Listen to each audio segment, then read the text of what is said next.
Hello, and thank you for joining us for the next installment of Daily Bible Bites at Mount Olive Multicultural Community Church. Today is January 23rd, and we are in chapter 12 of the book of Job as we move along in chronological order. Here we have Job's reply to his friends, and we're going to go into now 3 chapters of Job's replies. So this is the first. Yes, all wisdom will die with you. You are no better than I am. I begged God for help, and God answered. I am now the man they scoff at. Provoke God. He will supply your every need anyway. For the soul of every living thing is in the hand of God. Older men understand, but true wisdom and power are God's. And how great is his might! Yes, with him is strength and wisdom. He makes fools of judges. He reduces kings to slaves. He overthrows the mighty. He raises up a nation and then destroys it. So again, the next 3 chapters, this one and the following 2, we will visit Job's replies to his friends. And this is the foundation on which, when we go to the New Testament, it tells us about the patience of Job. He has lots of patience with his friends.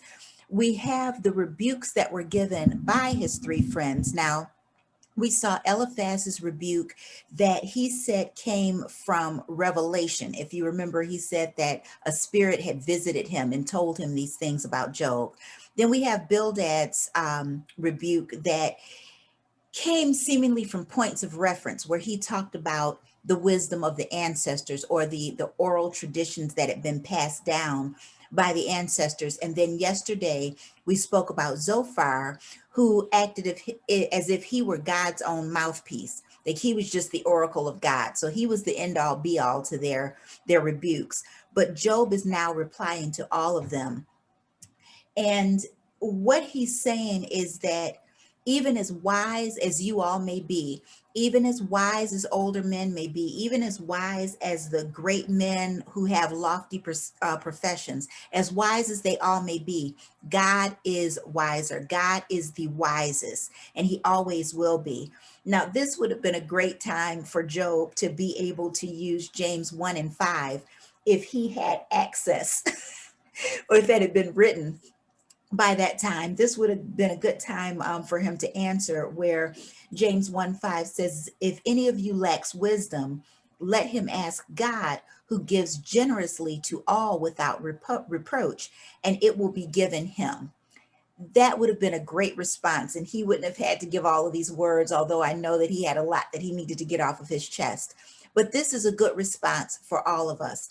Again, Job had gone through it. His friends had jumped all over him, but his answer still spoke about the wisdom of God, that God is the wisest, that God is all-knowing. So this is something that we can invoke in our own lives before we assume or presume or presuppose or surmise anything about ourselves, our own situations, our friends' situations, our family situations, loved ones, kindred, and acquaintances. We can invoke James 1:5. Again, if any of you lacks wisdom, let him ask God, who gives generously to all without reproach, and it will be given him. Whatever we don't know, ask God about it before we start assuming, because we know what people say about assuming. It makes something out of you and me, but we won't talk about it here. Thanks so much for tuning in to this segment of Daily Bible Bites. We'll be back tomorrow where we jump into Job's second reply, or the second part of his reply to his friends. As always, we do hope to see you on the other side at www.dltmoreministries.com. Link is below. Thanks so much for tuning in. Take care, and we love you all in Jesus' name. Bye-bye.